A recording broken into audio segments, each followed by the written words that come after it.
Alors pour entrer justement dans l'application, il n'y a rien de plus simple. Il suffit de vous rendre sur le site du cabinet et de cliquer sur le bouton se connecter en haut à droite et de renseigner son adresse mail puis son mot de passe.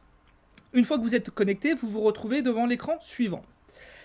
Vous êtes ici donc en face de vos derniers mouvements bancaires avec en haut de l'écran la synthèse de vos comptes, d'ailleurs comme vous pourriez la trouver si vous étiez sur le site de votre banque. Il faut savoir que l'application elle est mise à jour en temps réel. Vous pouvez donc voir votre trésorerie. Vous voyez également le montant de vos recettes, le montant de vos dépenses et les opérations qui sont en attente de validation. Donc on voit ici, il reste par exemple 7 opérations à valider. Et si vous regardez maintenant à gauche de votre écran, vous constatez que vous êtes arrivé automatiquement dans l'onglet comptabilité au niveau du menu. Si on clique sur les autres boutons, bien évidemment, on va naviguer à travers les modules de l'application tels que performance, on reviendra dessus, la TVA également, les immobilisations, les paramètres, etc. On accède donc bien évidemment à différents graphiques qui permettent de suivre par exemple l'évolution du budget et sa répartition qu'on va retrouver au niveau de l'onglet performance.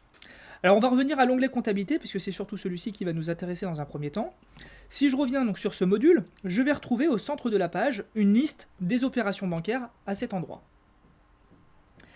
Alors si on regarde plus attentivement par exemple l'opération la plus récente, c'est-à-dire celle-ci, on voit donc dans l'ordre apparaître sa date, également son intitulé à ce niveau-là, sa catégorie, fourniture administrative, son montant.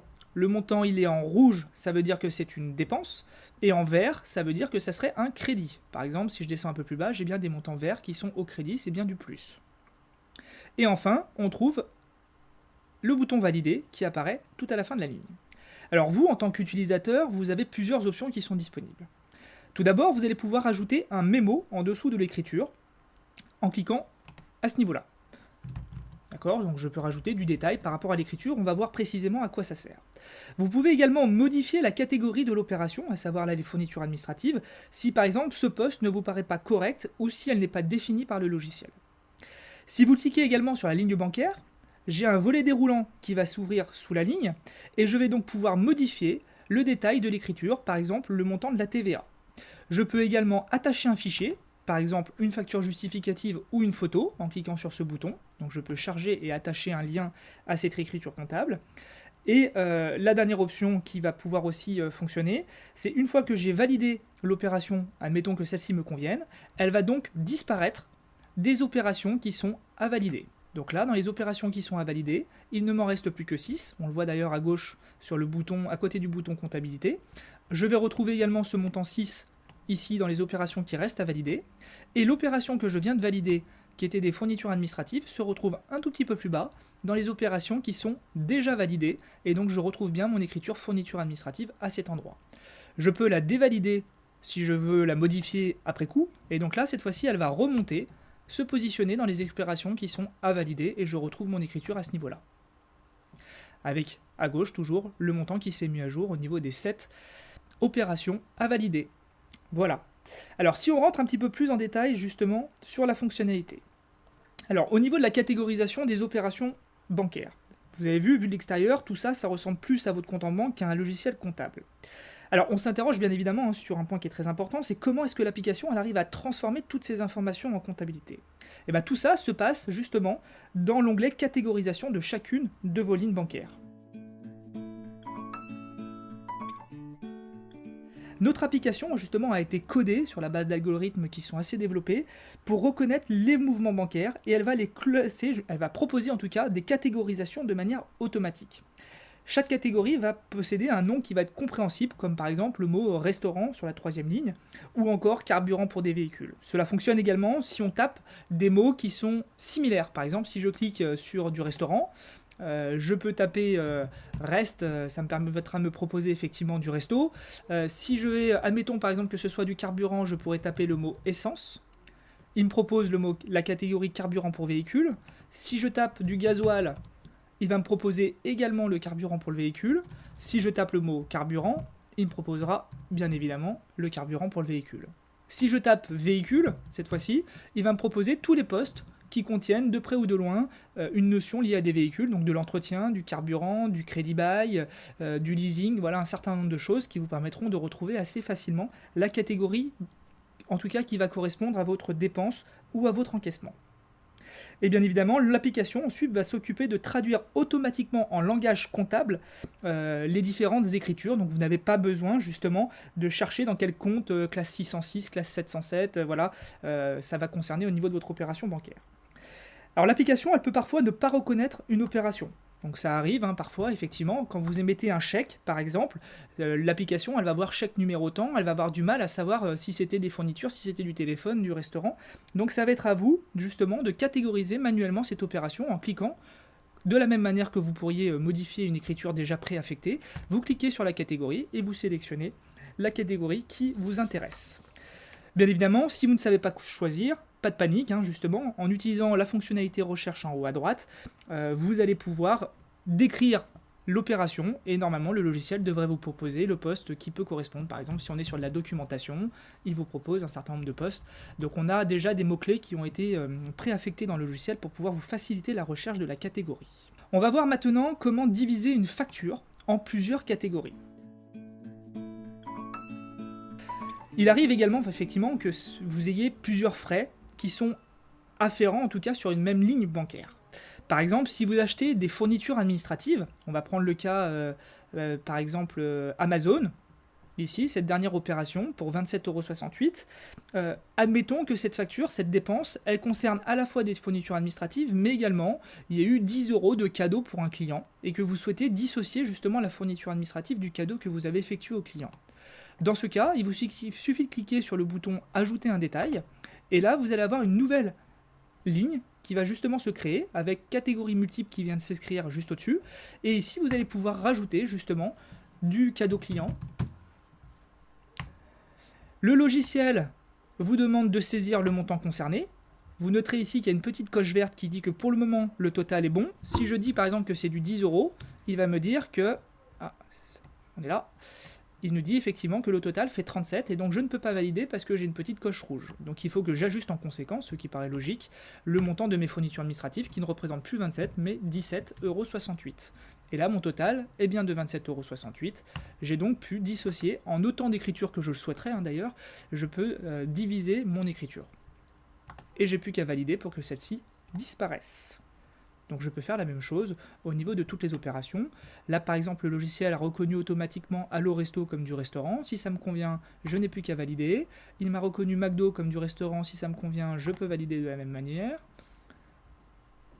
Il m'a reconnu du Free Mobile, Internet et téléphone, pareil, donc je valide, et ainsi de suite. Et la comptabilité se fait toute seule. Et donc là il me reste 3 opérations non catégorisées.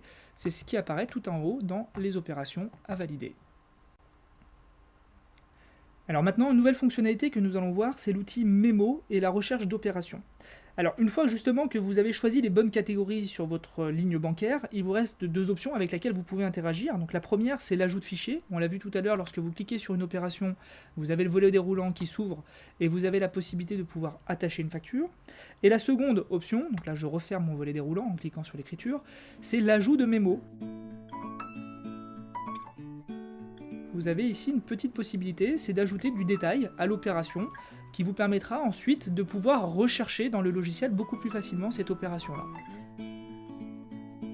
Donc, admettons par exemple que cette fourniture administrative, elle concernait, je dis n'importe quoi, le client lambda par exemple. Donc je peux renseigner le mot lambda.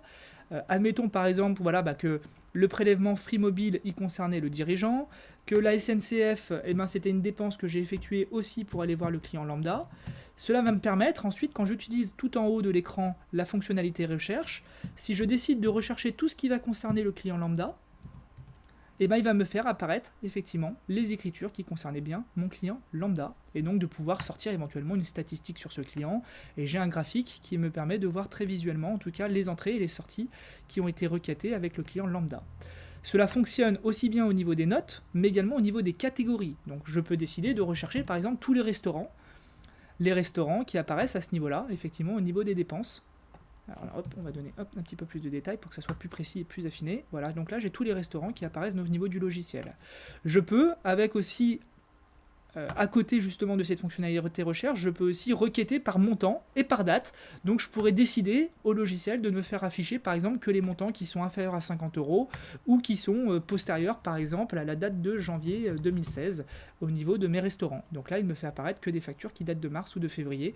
On le voit bien parce qu'on lui a demandé de tenir compte que de cette date-là.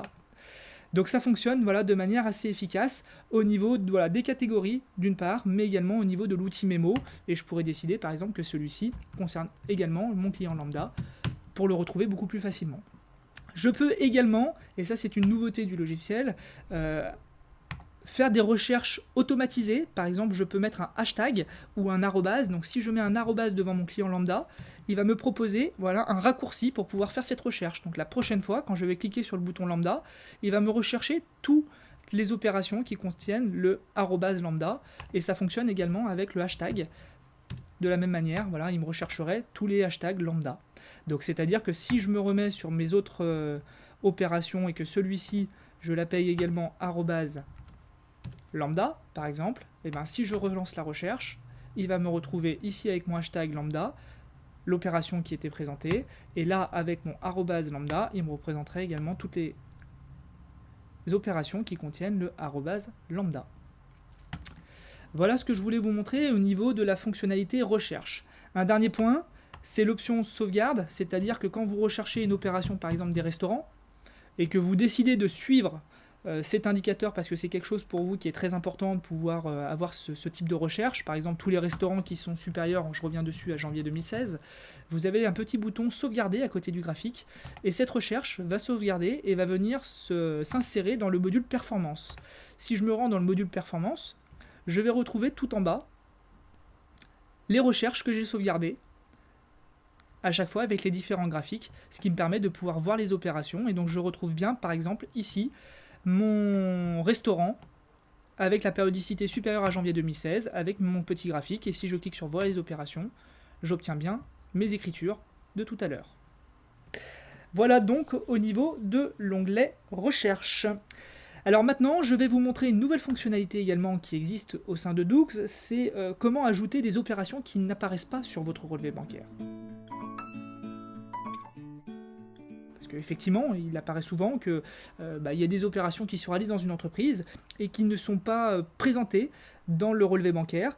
C'est par exemple le cas des indemnités kilométriques, ou alors des notes de frais, ou alors encore des recettes que vous pourriez encaisser en espèces et que vous auriez décidé de conserver vous à titre personnel. Alors prenons le cas par exemple du premier module. Donc là ici vous avez une barre bleue qui se trouve tout en haut du module comptabilité. Donc si je clique par exemple pour ajouter une note de frais, la note de frais, je rappelle, ce sont des dépenses qui sont professionnelles, que vous avez payées avec vos deniers personnels. Alors imaginons par exemple que vous ayez dû payer un péage d'autoroute en espèces pour aller voir un client. Ici, vous allez pouvoir l'inscrire. On va dire par exemple que vous avez payé un péage pour 12 €. Donc je vais choisir ma catégorie péage. Ça fonctionne aussi si je tape autoroute. Il me sort la bonne catégorie. Voilà. Ensuite, je sélectionne l'associé qui est concerné par cette dépense professionnelle qui a été payée avec son argent personnel, donc admettant que ce soit Frédéric Martin, et éventuellement je rajoute du mémo, donc par exemple on va mettre le lambda, donc le arrobase lambda, qui me permettra de le retrouver beaucoup plus facilement grâce au arrobase. Je fais ajouter, et là vous allez voir qu'effectivement une nouvelle ligne vient de se créer dans le logiciel. J'ai bien ma recherche arrobase lambda qui a été mise au niveau du mémo, et j'ai bien une opération de note de frais qui a été faite et affectée dans des opérations dans une catégorie de péage, parking et train pour un montant de 12 €. Si cette opération me convient, je n'ai plus qu'à cliquer sur le bouton valider. Et elle vient se loger justement dans les opérations qui ont été validées. Alors continuons maintenant avec le deuxième bouton, celui pour ajouter une indemnité kilométrique. L'indemnité kilométrique, je rappelle, c'est l'utilisation de votre véhicule personnel pour justement des parcours professionnels. Donc là, tout va se passer au niveau des paramètres du logiciel dans lequel vous allez pouvoir enregistrer plusieurs véhicules, et notamment la puissance fiscale qui va conditionner le taux de remboursement de l'indemnité kilométrique. Et donc là, vous allez saisir, par exemple, une distance que vous avez pu effectuer pour un client avec votre véhicule 100 km. On va dire que je suis allé voir mon fameux client lambda. Je fais valider, et là le logiciel va me créer une indemnité kilométrique 200 km qu'il convertit en euros grâce aux données qu'on a enregistrées sur ce véhicule, c'est-à-dire 54,30 €. Et on voit que le véhicule a été associé, c'était un véhicule Ford qui a été créé dans les paramètres du logiciel. Si ça me convient, je fais valider, là encore de cette manière. Et la troisième option, ça concerne les recettes qui sont encaissées en espèces. Alors si un client vous paye en liquide, bien évidemment, vous n'êtes pas obligé de déposer cet argent en banque. Par contre, vous devez impérativement le déclarer. Et la somme inscrite dans l'encadré, donc à ce niveau-là, elle va s'afficher là encore sur le relevé bancaire. On va voir comment. Donc là, admettons par exemple qu'un client que je suis allé voir, il m'a donné 120 € parce que je suis allé le dépanner pour une prestation de service, par exemple au taux de 20%. Donc j'ai effectué une vente au taux de 20% au niveau de la TVA. Il m'a donné 120 €. Et ce fameux client, c'était comme par hasard mon client lambda. Et je fais ajouter. Je retrouve bien ma recette en espèces, c'est-à-dire qui correspond à une vente en prestation de service.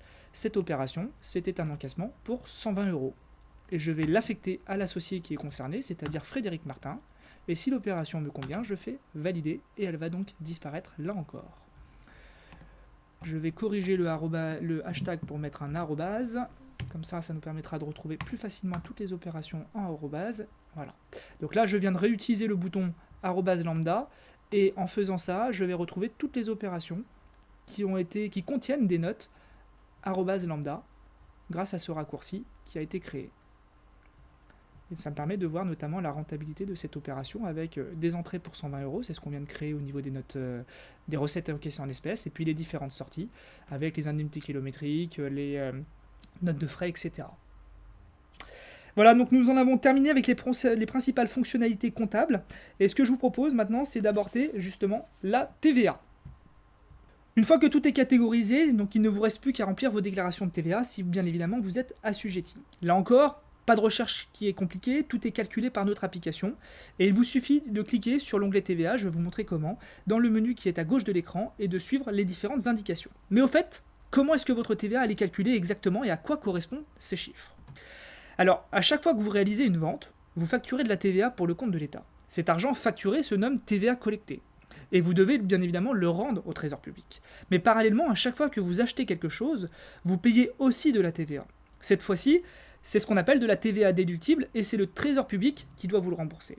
Donc en pratique, pour simplifier l'opération, vous allez directement soustraire la TVA déductible à votre TVA collectée. Et c'est ce que vous allez devoir payer, ça va être le montant de la TVA à payer. Et vous inscrirez donc les différents montants sur votre déclaration de TVA et vous réglerez bien évidemment la différence. Je vais donc vous faire voir à quoi ressemble le tableau mois par mois de notre TVA. Alors vous le verrez, il n'y a rien de compliqué, les produits imposables à la TVA sont visibles ainsi que la TVA déductible et puis bien évidemment en bas apparaît la TVA qui est à payer. Alors ici, j'enlève la fonctionnalité recherche. Si je vais dans le module TVA qui se trouve en dessous de la comptabilité, je vais retrouver par exemple que pour le mois de mars, en l'occurrence, je n'ai pas eu d'encaissement, donc je n'ai pas eu de TVA collectée. J'ai de la TVA déductible liée aux différentes opérations, aux différents achats que j'ai pu avoir, donc à verser, j'ai 0 € à verser, j'ai en fait plutôt un crédit de TVA pour 56 €. Le tableau ci-dessous représente justement mois par mois les différentes déclarations de TVA. Donc je vais retrouver les montants imposables sur la première ligne. Donc je sais par exemple qu'en janvier, j'ai eu 958 € de TVA collectée, de base plutôt, excusez-moi, qui correspondent à 192 € de TVA collectée et j'ai eu 0 € de TVA déductible. Je pourrais éventuellement avoir le détail si je veux, en cliquant sur les boutons sur la gauche, et vous avez le détail des différentes bases au niveau de vos TVA. Et là, c'est relativement simple, puisque vous avez au niveau justement de cette interface, vous avez tous les numéros qui apparaissent ici, au niveau des déclarations de TVA, pour pouvoir renseigner et savoir précisément ce qu'il y a à faire. Si tout ça convient, il n'y a plus qu'à cliquer sur déclarer ma TVA, pour pouvoir ensuite reporter ces différents montants sur la déclaration de TVA depuis le site impôts.gouv.